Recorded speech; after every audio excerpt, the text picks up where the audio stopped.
Previously on the Rubin Report. Nothing I dislike more than the politician that lies to you. Someone's talking about it. Have some of these raids gone too far? He smashed a window and pushed a lady. Kamala had to run against her own record. Might I recommend, George, next time you're buying some tequila, Copal. Leave today.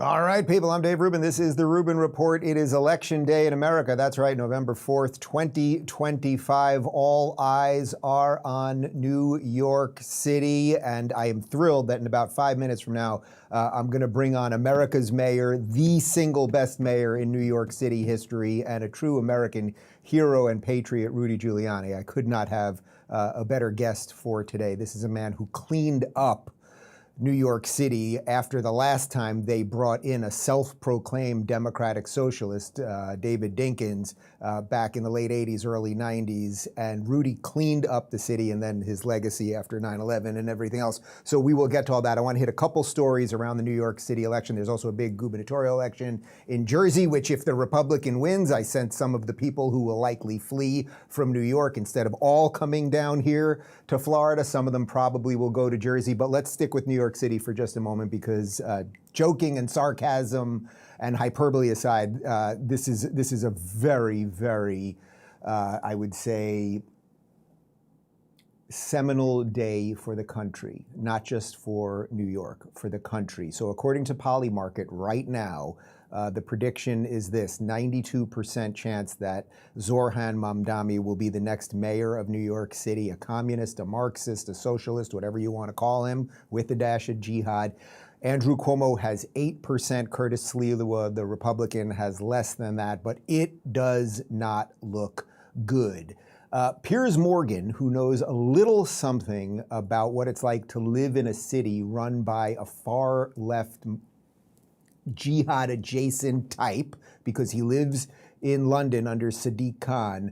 He's in New York City right now. He was on Fox and Friends this morning. Take a look. And he's a radical, too. And some of his radical Islamic ties, I mean, y'all experienced that in London as well. Sure. So look, Obama, compared to Mamdani, is not radical. Let's be clear. I mean, if you look at Mamdani, the defund the police stuff that he was openly posting, you would have thought that would be a disqualifying thing for a mayor of New York City.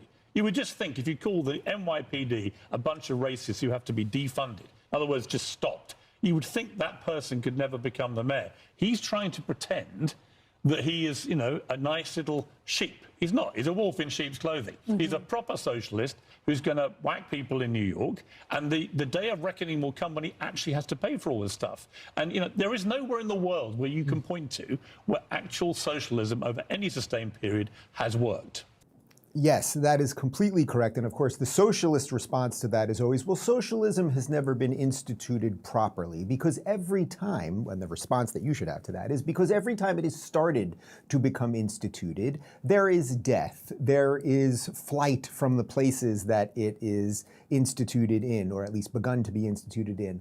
And the fact that this is happening in New York City, it's one thing when it happens in some of these places in Europe, but that is happening in New York City, where Lady Liberty sits in the harbor. And as I said yesterday, so many of us, our grandparents, great-grandparents, whatever it is, came into this country legally through Ellis Island and had the promise of coming to a free country where they could pursue their happiness. And what were they fleeing in almost every case? Whether they were coming from Eastern Europe, whether they were coming from South America, wherever they were coming from, they were usually fleeing communism and socialism. And this is now what is about to be voted in by the people of New York. Then when you throw in the dash of jihad, and we only need to look at some of the other cities across the world that have done this, like London, where there are mass stabbings all the time, where there are terrorist rallies all the time, where you walk around and you wonder what city. Then when you add a dash of the fact that Zohran has repeatedly said defund the police, when he wants things to be free even though nothing actually is free, when you want to freeze rent, thus you stop landlords from wanting to actually rent things or builders to come in to innovate and build new things, city-run grocery stores. I mean, Lord, go to Venezuela or Cuba and see what's going on over there. Every single idea is wrong, and yet it is being sold to you with a guy with a smile, with a guy with the lo-fi music in the background and the soft lens. So just two quick videos here from John Fetterman before we get to Mr. Mayor. Fetterman, who again, it's just wild. A man who had brain damage 2 years ago is now the most sane Democrat. Here he is with Jake Tapper saying that socialism is not the future of his party. I think that was his way of saying maybe he'll be a Republican soon enough. New York City, polls show that the Democratic nominee Zohran Mamdani is in the lead for the mayor's race. You've previously dismissed him as, quote, not even a Democrat, and it is true he's a Democratic socialist. Do you think it would be a mistake for New Yorkers to elect him as mayor? Would you vote for Cuomo if you were a New Yorker, or Sliwa? No, that's going to be New York's voice. Socialism is not the future of my party. And if that's going to be their future, that's really up to New York City to decide those things. You know, we all know how socialism works out. Ask anybody that's lived under those kinds of systems all across the globe. All right, so Fetterman, what I would say to you is maybe there's a miracle today. Maybe enough Republicans, enough independents, and enough moderate Dems, however many of them are left, will shock the world, and then socialism will not be the future of your party. But again, according to Polymarket, there's a 92% chance that it will be. And once this guy gets in New York City, the most important city in the world, watch how that scales across the country. You know, there's also a Democratic socialist from Somalia, Omar Fateh, running in Minnesota today. I mean, this could be a really, really terrible day for America, and our founders would all be rolling in their graves if they could even see that we have fallen this far. But it will be up to you, Fetterman, to decide if you want to stay in that party, which this gets to another clip of Fetterman later in the day. He was on with Jesse Waters. Become a Republican. No, well, socialism might be taking over in New York City, tomorrow, but that's certainly not the future of my party. And remind people that New York City's politics are not a national model. And watch the kinds of campaigns that would encourage him to campaign with him. It's like Pennsylvania keeps people honest. We're very purple, and I know and I love a lot of people that voted for the president. And now that's like, it keeps you honest. And remember that, there's two sides, and you have to find a way forward. And that's really the future, and that's why I'm proud to be. Well, look, I wish you a lot of luck, John Fetterman. Even though I am not a Democrat, and I don't think the Democrats have any good ideas anymore, and they've purged all of the liberals and all of those things, I wish you a lot of luck, because I think it would be much healthier for America if there was a sane, moderate Democrat party. But you don't really have to listen to me or listen to Fetterman or anything else. You just have to kind of read the tea leaves. And the tea leaves right now show that they have become a radical party, that the AOCs and the Ilhan Omars are running it, that the Schumers and the Timu Obama, Hakeem Jeffries, they're just kind of on the way out. I'm going to leave all of that there. We're going to talk about Noble Gold for a second, and then I'm going to bring on America's mayor. Guys, gold has officially gone mainstream every day. More and more Americans are discovering the power of gold, but how do you actually take advantage of it and invest in a simple way? Well, that's where Noble Gold Investments comes in. Their specialists are trained to help investors like you go from confused to confident. Whether you're looking to roll over an old 401k into a gold IRA, or you want physical coins and bars delivered right to your home, Noble Gold makes the process simple, secure, and stress-free. You'll get step-by-step guidance, transparent pricing, and a U.S.-based service from a trusted team that's handled over $2.5 billion in precious metal transactions. With Noble Gold Investments, protecting and growing your wealth isn't just their job, it's their commitment. Visit DaveRubinGold.com today to claim your free wealth protection kit. That's DaveRubinGold.com. Noble Gold, helping you build a stronger future. And speaking of gold, how about I bring on the gold standard of mayorship in American history, Mr. Mayor, America's Mayor, Rudy Giuliani. It is good to see you, my friend. Hello, Dave. Great to see you, too. This is, yeah, well, it's always great to see you. You are now a Floridian. You reminded me right before we connected, you do not live in New York City anymore. I thought you maybe were keeping your place there as you were moving everything down here, but you have already fled New York City. I think you heard my intro right there. Polymarket saying 92% to Mamdani, 8% chance for Cuomo. How do you, I guess just I'll give you the broadest question possible. I mean, how do you feel on this day? We're hours away from finding out the future of the city that we all loved. We all loved. I don't think I can describe it. I feel terribly depressed. I feel, to some extent, like people have said to me occasionally, in sympathy rather than in some kind of condemnation. They said, all the work you've done has been, they've reversed it. Between de Blasio, Adams tried a little, but was totally ineffective. And now what this guy is promising, it's as if I was never mayor, Bloomberg was never mayor, and we never had maybe the best 20 years in our history. I mean, I remember New York City in 1998 being on the front cover of Time magazine as the resurgence of urban America, after having been on the cover in 1990 as the rotting of the Big Apple. I mean, I remember the 7-year turnaround. I mean, I guided it. Yeah. And it wasn't magic. It was just very, very solid, practical policies. And something very important to this, honesty. New York City has been a corrupt democratic machine for most of 170 years, with a few interruptions where a Republican occasionally wins or an independent. Like, I was the third Republican elected in the 20th century. In the 19th century, New York didn't vote for Lincoln. Boss Tweed is from New York. So we have been plagued with a thoroughly dishonest government almost consistently in our history, and still emerged as the greatest city in the world. To be burdened now with socialism, and there's another part of him that's maybe even more dangerous, Islamic extremism. He is a very enthusiastic supporter of Islamics who are dedicated to killing us. I mean, that's remarkable.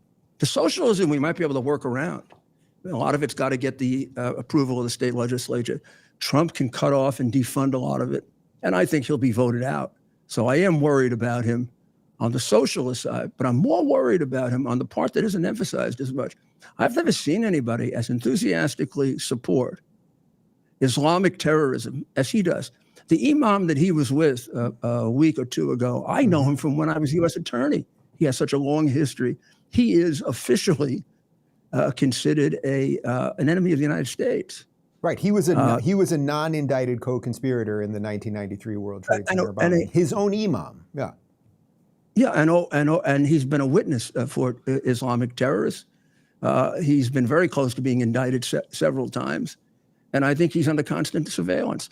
So his association with him will make it impossible for him to get a security clearance. There's no way that they'll give him a security clearance. He will not know the things you need to know to protect the people of New York. They're going to have to work something out with the police department or something if he gets elected. What does this all tell you about the changing electorate of New York City? Meaning that people saw, a decade that was pretty good under Ed Koch in the 80s. Then they go the other way with Dinkins, and he in essence was a Democrat socialist. He's the one that largely destroyed the city, that led to Rudy Giuliani. You cleaned it up. I remember that vividly. As you know, I grew up in the suburbs, but I had grandparents and great-grandparents and cousins in New York City. We basically didn't go to the city those Dinkin years. They would come to us, but then we could go back in when you took over. But right now, it seems like they're just going with all of the wrong ideas. What does that tell you about the average New Yorker? When we think of the New Yorker that's out there, dropping the F-bomb every other word and doesn't, and is like, that cares, the stereotypical New Yorker, is he just gone now?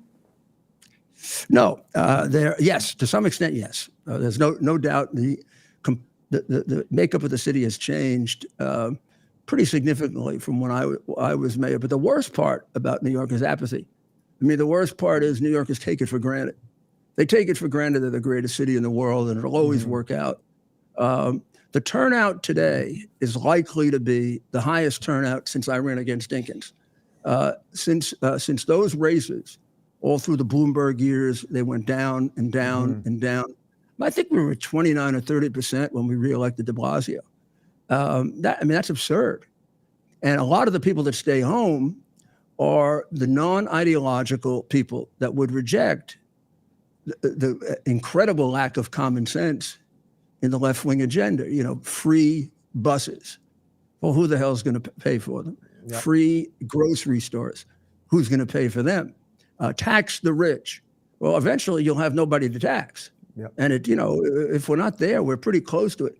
I know the budget of New York City. I had to memorize it. I had to spend more time on the budget than crime. The budget of New York City is a complete disaster. The one thing Adams didn't fix at all is the budget. In fact, a lot of the reasons for his investigations are that these contracts will cost him 2 and 3 times more in New York than elsewhere, which creates a suspicion that New York was operating, as it has in most of its 170 years, with kickbacks. And there's no question that Mamdani, whether he does it or not, he's so incompetent, among other things, the city will become even more crooked. They'll steal everything from under his nose, or he'll be complicit in it. Right. Well, the only good moment, it seems to me, that Cuomo has had in this entire candidacy or this entire run has been at the debate, a week and a half ago, where he finally called out Mamdani for just being flatly unqualified, if nothing else. But I want to read this post that Donald Trump put on Truth Social because it references something that you just said. He wrote, "If communist candidate Zohran Mamdani wins the election for mayor of New York City, it is highly unlikely that I will be contributing federal funds other than the very minimum as required to my beloved first home because of the fact that, as a communist, this once great city has zero chance of success or even survival. It can only get worse with a communist at the helm, and I don't want to send as president good money after bad. It is my obligation to run the nation, and it is my strong conviction that New York City will be a complete and total economic and social disaster should Mamdani win. His principles have been tested for over 1,000 years, and never once have they been successful. I would much rather see a Democrat who has a record of success win than a communist with no experience and a record of complete and total failure. He was nothing as an assemblyman, ranked at the bottom of the class, and as mayor of potentially, again, the greatest city in the world, he has no chance to bring it back to its former glory. We must also remember this: a vote for Curtis Sliwa, who looks much better without the beret, is a vote for Mamdani. Whether you personally like Cuomo or not, you really have no choice. You must vote for him and hope he does a fantastic job. He is capable of it. Mamdani is not. Now, the interesting part of that is, if I'm not mistaken, you are supporting Curtis Sliwa, correct? Yes, I agree with the president on most of it. I disagree with him on Andrew Cuomo. I think Andrew Cuomo is the mistake the Republican Party has made very, very often. In fact, if we had continued that mistake, we wouldn't have Donald Trump. I mean, we got beaten with Barry Goldwater, but we didn't give up our principles. We didn't go endorse Democrats from then on. We elected some Republicans, we lost, but we stuck to our main principles: smaller government, active military, large military, and then we got Donald Trump. For us to build, the most critical thing is for us to build an alternative party in New York. Even before Mamdani, New York is a socialist, communist state. Its judiciary in the city of New York is pretty close to entirely corrupt politically. You saw that with the Trump trials. I can show you 100 examples of that, including my own. And I've been practicing law in New York for 50 years. And the New York Supreme Court has been basically run by the bosses of the Democratic Party for all of those 50 years. I can go on and on. The real core problem in New York City is you have to have an honest alternative to the Democrats. Cuomo will get us halfway there. Mamdani may take us there faster. And there's no guarantee that Cuomo won't cave. Cuomo is the author of all the reasons why we have more crime. There are 48 cop killers on the street because he changed the parole laws. There are about 5,000 to 7,000 criminals walking the street that would be in jail if I were mayor or Bloomberg. They're out because of Cuomo signing the law to do it. Cuomo signed the law to kill babies in the womb up to 9 months, just as they're coming out. And the COVID disaster and having to step down in a sex scandal, all that. So I don't think anyone watching this has any love lost for Andrew Cuomo. But what would you say to the person that would say, Rudy, if Sliwa takes 10 or 12%, of the vote, that will ensure the Mamdani win, where in essence he has no real chance of winning. Cuomo is now only, seemingly within a couple points. I mean, what's your counter argument to that? Because I get it on the idea level, but at a pure political level. Cuomo is not enough of a difference to abandon the party. Because if we abandon the party and we get used to that, and we do it too often in New York, we'll have no party. When people say, where's the Republican Party in New York? Well, if you run away from your candidate for mayor, you know what happens to the down ticket? We'll have nobody in the city council. So you got to make a choice. If Cuomo were a better Democrat, if I could justify to my conscience voting for him, I would. I thought about it, talked about it, have gotten a lot of pressure to do it. As a matter of conscience, I can't vote for a man that I know was responsible for killing so many people. I cannot vote for a man who became an extreme left-wing destroyer of New York as governor because he thought he was going to run for president. All of the criminal laws that Adams is operating under that are destroying New York and a lot of the country, he signed them, claiming he was a moderate Democrat, but sucking up to the crazy socialist left wing of his party. He'll do it again. Yeah, I if get he it. Sees it. And it'll just take us a longer time to get there. Yeah, it's a terrible choice for everybody. I know you've been a long day of media hits today, so but I just do want to do one or two more things with you, because I want to talk about the media component as it relates to all of this. And you know probably better than anybody except for Donald Trump himself the way the media lies about things. I want to show you this clip. I don't know if you saw it. This was CNN yesterday. They had Zohran on with Erin Burnett, and listen to the lie here. It's rather extraordinary, and then we'll show you the complete clip. Donald Trump is threatened by our campaign. He's threatened by it because, like his, we've diagnosed the crisis in working class New Yorkers' lives, the cost of living. But unlike him, we're actually going to deliver on that. And that is a contrast that he can't bear to see. Because while he is spending $300 million remodeling a White House ballroom, the same amount of money that could provide SNAP benefits for 100,000 New Yorkers, he's trying to make it harder for Americans across the country to actually afford groceries. And this money that we're talking about, it's money that New York City is owed. It's not Donald Trump's to decide which city or state will get what money. This is the money that New Yorkers are owed, and this is the money that we're going to fight for.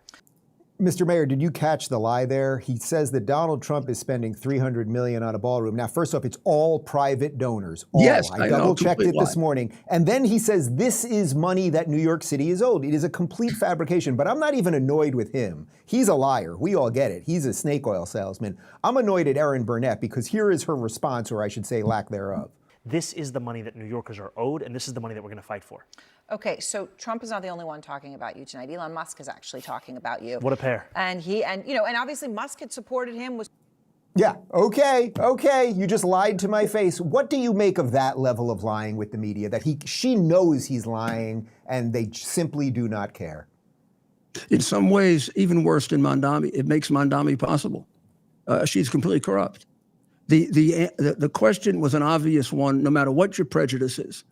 Mr. Mamdani, it's known to everyone that this is being done with private money, so it's not costing the taxpayers anything. And also, the president doesn't owe New York City anything.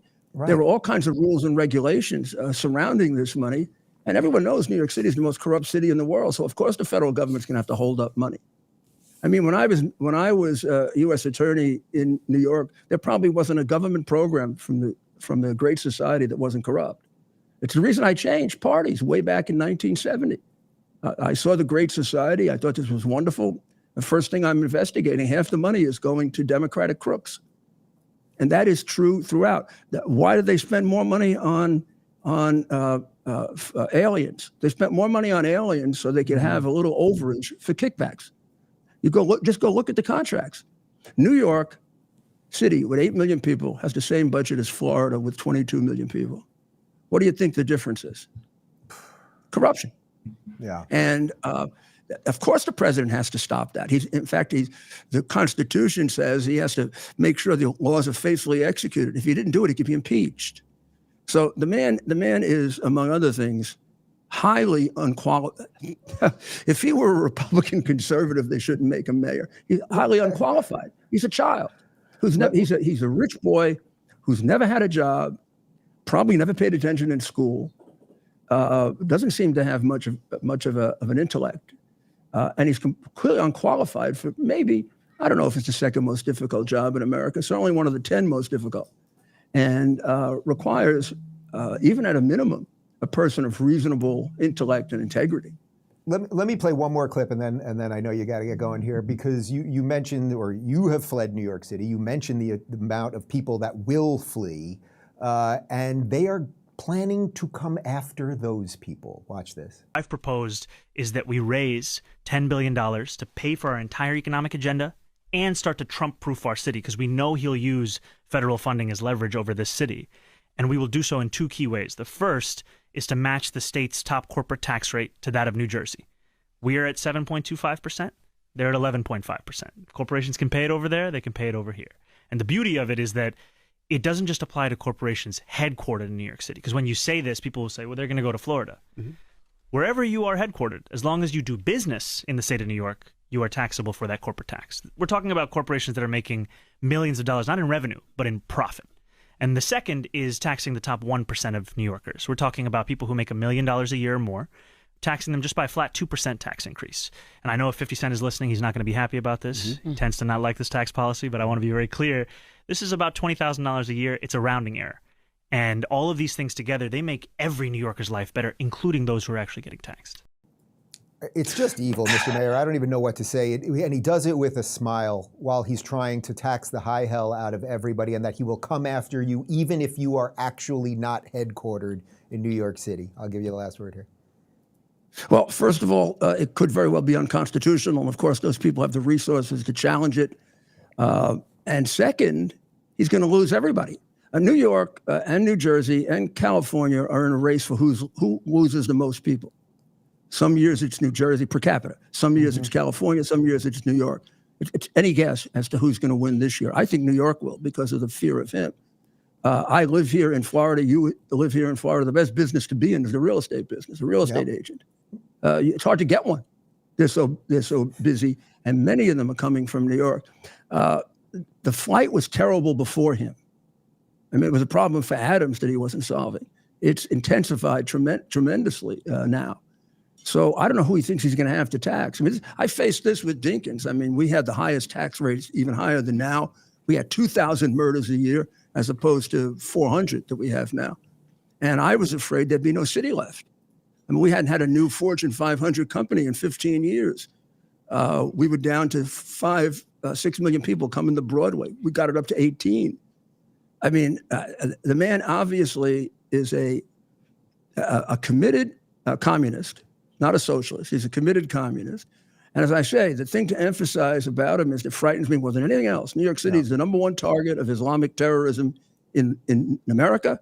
New York is the city that's been victimized most by Islamic terrorism of any American city. When I was mayor, I can't tell you how often we were on alert. We got warnings. One time I came very close to having to stop a New Year's Eve celebration because of Islamic terrorism. And of course, we were hit by it very, very hard. And here we have a sympathizer with Islamic extremism. Now, you take the Quran and you divide it into the good Muhammad and the evil Muhammad.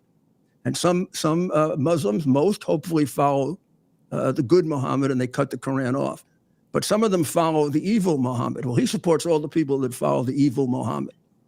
And our city is their big target. And I just can't escape the thought that they're putting him in there. I'm sorry. I cannot escape the thought that they're trying to put this guy in there because they wanted New York City. They wanted to hit New York City again. I developed a tremendous anti-terror program. Bloomberg and Kelly made it even better. Mm-hmm. I can't tell you how many attacks didn't happen, particularly after September 11th. Even before, there's at least a dozen that we stopped. Remember, it started in '93 for us. Mm-hmm. And this guy is close friends. He calls that imam one of the great leaders of the Islamic community. He is a absolute advocate of Islamic terrorism. I mean, he refuses to condemn, globalize the Intifada. Mr. Mayor, in 30 seconds, is there any chance that at the end of today, we will both be smiling? Yes, there's a chance. And, there is a chance because the things he said and the things he's done are extraordinary. So I've seen elections in New York off by, well, my first election, I was behind by 12. I lost by 1. My second election, I was down by 6. I won by 2.5. My third election was a landslide. Thank God, it was much easier on me. But I've rarely seen an election in New York where I don't think I've seen one where the polling is correct. Now, is it enough? Is it enough? I don't know. And then, as I tell you, if Cuomo is the mayor, I probably will breathe a little sigh of relief, but that'll last about 15 minutes, because by the time he's finished with New York, it'll be 3/4 of the way further. The fact that he's the saving grace here is just so crazy, Mr. Mayor. I actually have great admiration for the president doing this, even though I think he's wrong, because it would be in his interest for Mamdani to get elected. He virtually assures the Congress for us.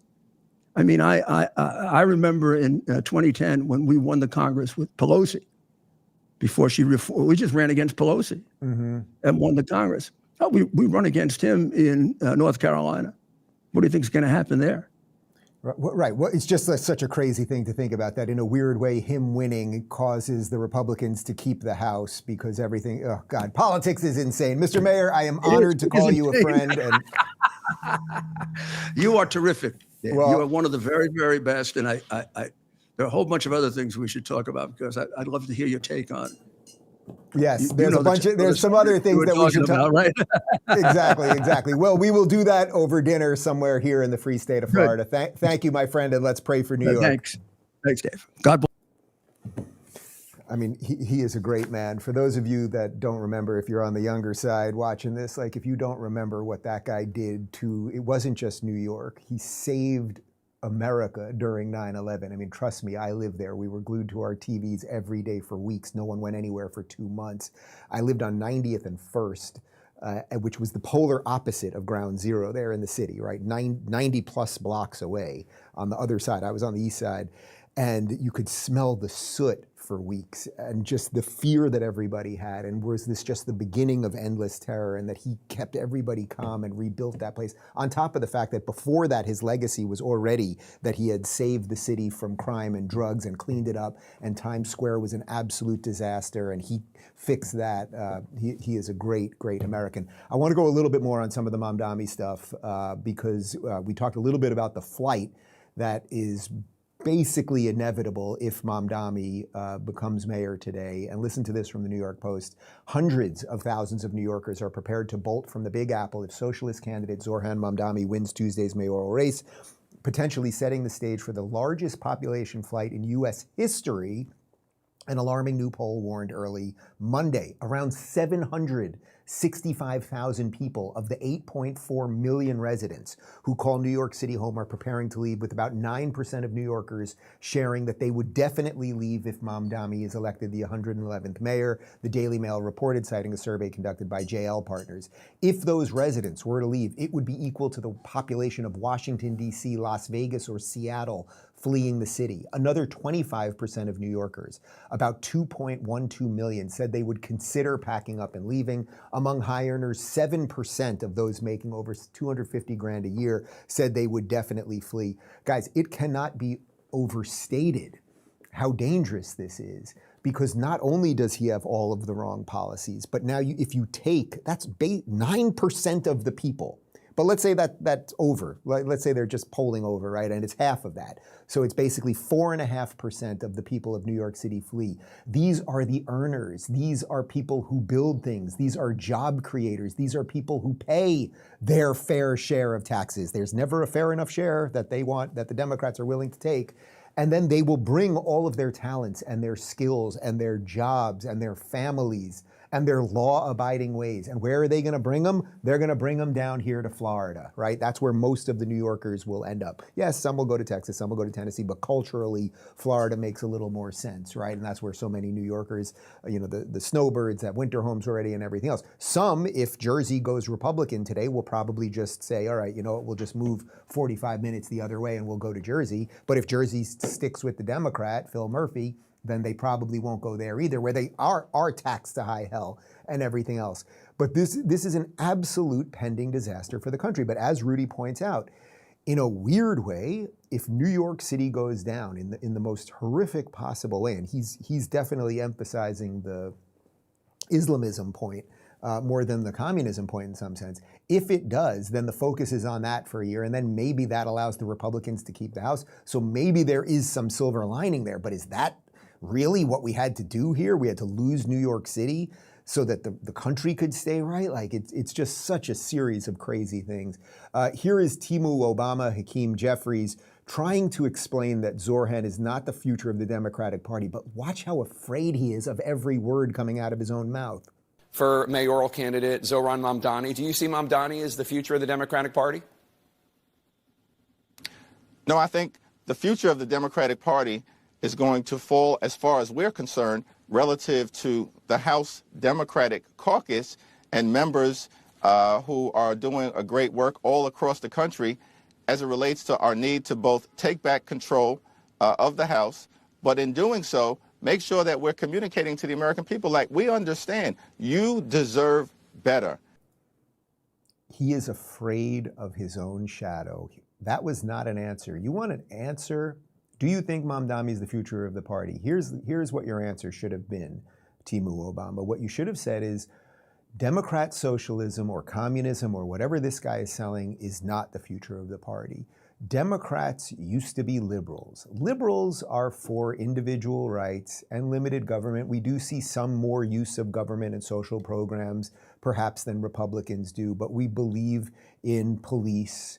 We believe in safe cities. We don't believe in sanctuary cities. Like, you could have laid out an agenda that could be a positive, forward-thinking, progressive agenda that Democrats believe in. But instead, you just give us a bunch of gobbledygook about how you people need to get power back in Congress. It's just nothing. You guys, you all deserve this. The good people of New York City who don't vote for it, they don't deserve it, but you guys all deserve it. There's a creator named Nate Friedman who goes out on the streets and he talks to people, and you know that anyone that talks to people, particularly in a blue city, you're going to talk to a bunch of, let's say, not so bright people, and here he is talking to some Mamdani people. I know he's controversial for some. They're saying that it'll force millionaires to go out of the city and they're paying majority of the tax. What do you say to those people? I think that's baloney. Okay. I think millionaires tend to not pay taxes, don't they? They tend to avoid paying taxes that perhaps you or I could not successfully do. And what about the government-run grocery stores? Do you think that that's a model that could work? Yes. And I why? think there's too many hungry people and too many potatoes here that are $5 a pound. Yeah, you got to lower the prices. Is there anything else about Zohran that gets you excited about him? I'm excited that he gets young people excited, and I'm excited to see people standing in line, hopefully, to vote for something new.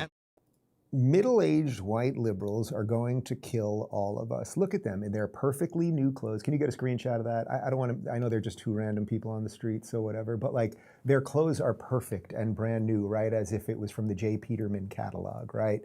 And they're there. And millionaires don't pay taxes. Yes, they do. They pay the bulk of the taxes. People on the lower end don't pay any. You just want more of their money. Today, she has a lovely scarf that she got. Put it back. She just got the scarf today. They have nice haircuts. They have perfect liberal glasses and sunglasses. They've got, like, they're perfect. They're perfect people who will be dragged out of their beds when the revolution comes because you guys look like you've got some cash and somebody else is going to want it. So I'm going to guess you guys live on the Upper East Side and you're upset that there are $5 a pound potatoes, but you're at the freaking farmer's market over there. Go to Gristedes, which is an absolute dump of a grocery store, and you can get a cheaper potato if you want. I used to live in New York City. That's where I used to shop. But you guys, you are going to usher in something that's going to destroy your lives, and it's the perfect affect. We're just out and about, and we have our fancy clothes, and we're good people, and we want, you know what, lady, if people are hungry in New York City, how about you give them some of your money? Have you thought of doing that? Or do you only like it when the government comes with a gun to force somebody else to pay for that shit? Because maybe you guys actually aren't nearly as good as you think. Here's a bit more from some of the Mamdani-style voters of New York. I think what's really important and standing out for me right now is if we can take ourselves like a high level, Like, not say immigration, not say economy, not say all the hot talking points, and just ask ourselves, how are we treating our neighbors? Like, how are we treating one another? And is it okay that yesterday, on Saturday, 42 million of our neighbors no longer can feed themselves? Is it okay that our neighbors are getting taken off the streets by ICE? Is it okay that gender-affirming care is being taken from young people who really need it to survive? Is it okay that the Supreme Court has now justified racial profiling? That's not how I want to treat my neighbor. Lady, just because you want to chop children's genitals off doesn't mean that New York City should have a communist jihadist mayor. From a high level, let's not talk about things like immigration or borders. You might want to talk about those things because the people that are coming in, well, they're not coming in anymore thanks to Donald Trump, but the people who have come in, you're a perfect target for people like them, right? You are a perfect liberal urbanite who is walking around without any protection, who they would love to do horrible things to, but you are going to vote it in. And New York City, good luck with that. Something good did happen yesterday, which is that Nancy Pelosi is not running for election, or re-election, I should say, which makes you wonder what's going to happen to the children, the children, the children. We'll have more on that in just a second, but first, Morgan and Morgan. And the children, the children. If you've ever been seriously hurt in an accident, your injury could actually be worth millions, and most people have no idea. Insurance companies love to lowball claims, offering way less than what you deserve. That's why there's Morgan and Morgan, America's largest injury law firm with over 1,000 attorneys across 50 states. They've been fighting for people for more than 30 years, and they don't settle for lowball offers. Just recently, they won $12 million in Florida, $26 million in Philadelphia, and $6.8 million in New York, all way above what insurance companies offered. And the best part, it's completely free unless you win. No upfront costs, no hidden fees. It takes only a couple minutes to see if you have a case. Did you know you can start a claim with America's largest injury law firm in just one click? It's super easy. Just go to forthepeople.com/Rubin or click the link in the description and pin comment.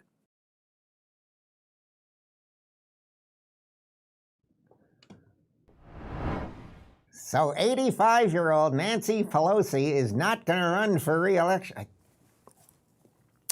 This according to Breaking 911. Breaking report, Nancy Pelosi, 85, will not seek re-election in 2026, marking the end of her time in Congress. This is a woman who is worth, Joseph, how much is she worth today? She somehow trades about 800% over the market. She's going to be okay. She's going to be okay. She'll still be able to get booze. She'll still be able to count her money and dive in it like Scrooge McDuck and all of those things. She's worth $413 million.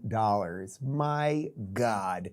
Anyway, she has announced she will not run for re-election at 85 years young, and here she is going out in style. It's just a vile creature, the worst thing on the face of the earth. But anyway. You think he's the worst thing on the face of the earth? I do, yeah, I do. Why is that? Because he's the President of the United States and he does not honor the Constitution of the United States. In fact, he's turned the Supreme Court into a rogue court. He's abolished the House of Representatives.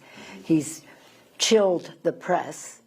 He's chilled the press. He's scared people who are in our country legally. I know you've said the focus is on Prop 50. I know you've said you won't talk about your future until after Prop 50, but there is speculation about what you're going to do next. So for me, it's just a question of one thing, winning the House for the Democrats. And that's what we're doing with Proposition 50. It's the first step. And then we go from there to winning. And my only reason I'm in Congress this term is to win the House for the Democrats, to protect us from the poison of the Trump administration. Hey, at least they're toning down the rhetoric after Charlie Kirk, right? They're toning down the rhetoric. Donald Trump is the worst thing in United States history. What has he done? Well, he created a rogue court. No, he nominated Supreme Court justices that all passed congressional hearings, just like everyone else. They've done some things that you don't like, but that doesn't mean they're rogue. They're just doing their job differently than you wish they would. Abolished Congress or abolished the House, I think she said. No, Congress is still there. They suck, but they're still there. He chilled the press. Well, the press, lies about everything, so he fights with them. That's true. They were endlessly slobbering over and running cover for an autopen guy. And it goes on and on. Like everything she says there is just nothing. But in the end, what's it all about for her? It's just power. How can the Democrats have more power? And then what do you have to do to attain that power? You can never sell anything that you're doing as positive. It's just that Donald Trump is evil, the worst thing ever. He's done all these things, and none of it is true. And if you think all of that is bad, she's already getting ready to endorse her 2028 candidate. Oh, and it happens to be somebody who's just as corrupt as her, and actually that they're related.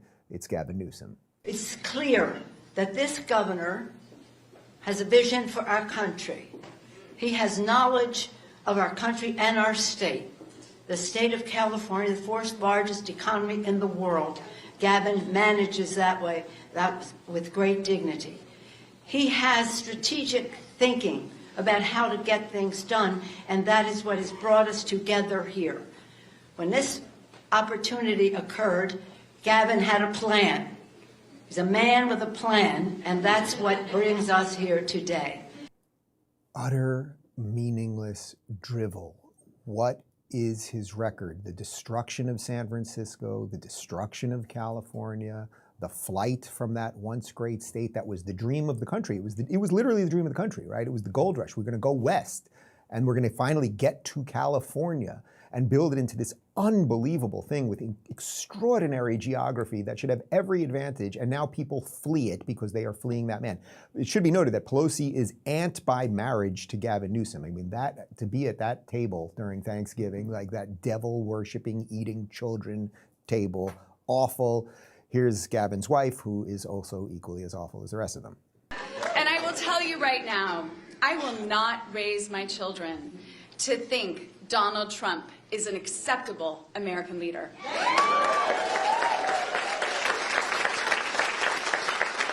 Nor that he is what the leader of our great country should behave like. Yes. I won't raise them to think his terror enables his power and that his greed equals success. He is the exact opposite of what real strength looks like. So in our house, Gavin and I will continue to teach our kids what strength really looks like. What does strength really look like? Locking people in their homes while you eat dinner at the most expensive restaurant in all of Sonoma? Is that what strength looks like? Is strength looks like having orgies when you guys were mayor and wife of mayor in San Francisco? Like, what is strength? You will not teach your children that Donald Trump is acceptable. Donald Trump, who's fixing the country. Lockbox. I'm just putting it in the lockbox for just a second. Harvest Right. We'll have more in a second. Let's face it, guys, eating healthy can be a challenge when life gets busy, but the Harvest Right freeze dryer has completely transformed the way one approaches meal prep. With the new single prep session, it's now possible to store homemade, nutrient-rich meals for months or even years without preservatives and without stress. From roasted vegetables to smoothie ingredients to full-grain bowls, almost anything can be freeze-dried. When it's time to eat, just rehydrate a prepared meal and enjoy healthy, effortless food perfect for those always on the go.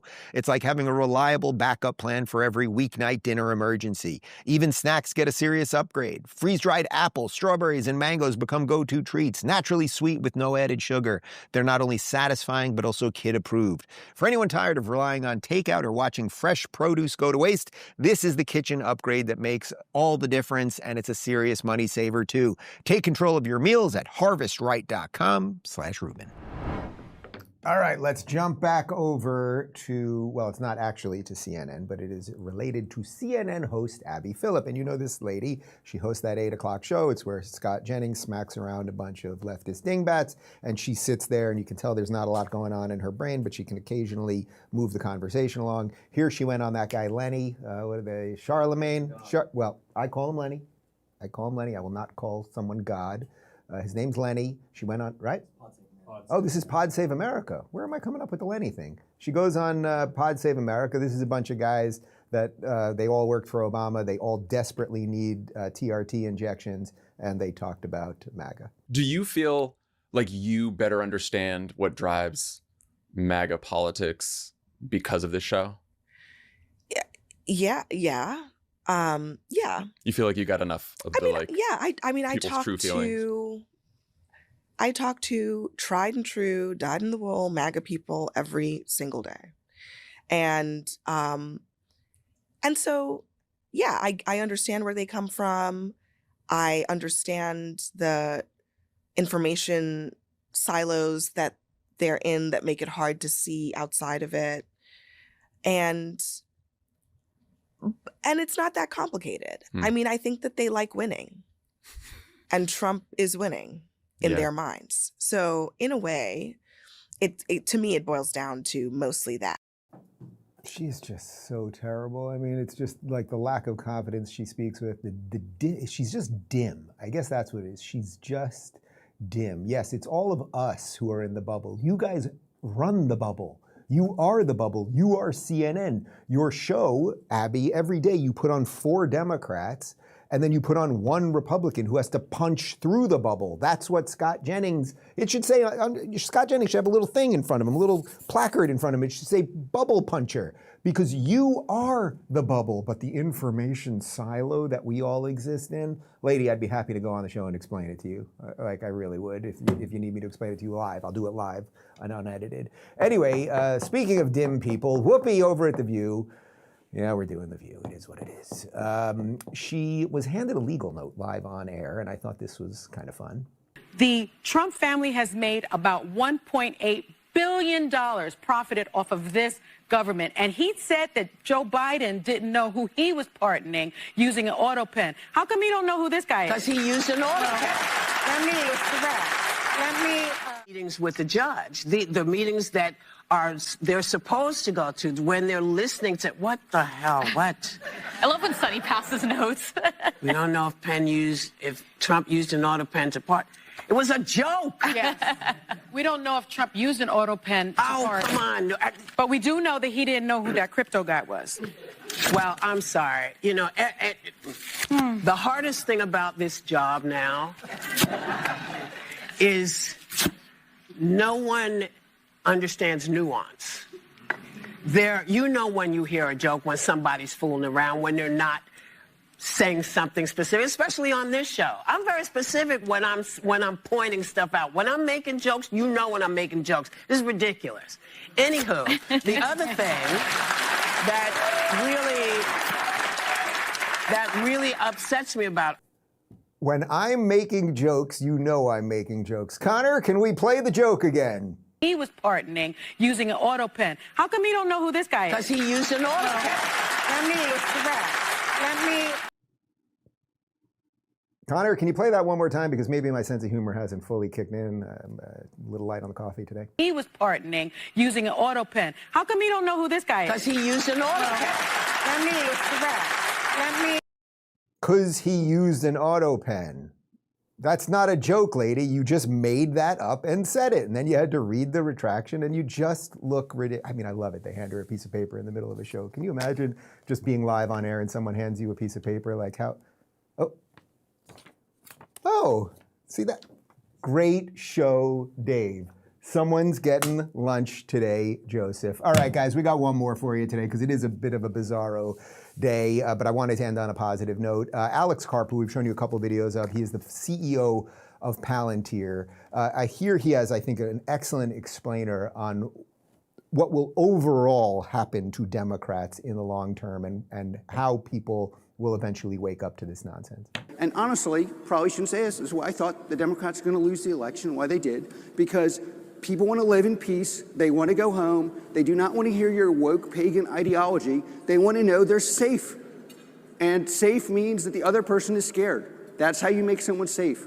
And the average American person understands this. Unfortunately, many of the intellectually captured institutions funneled and intellectually owned by the Berkeley faculty do not.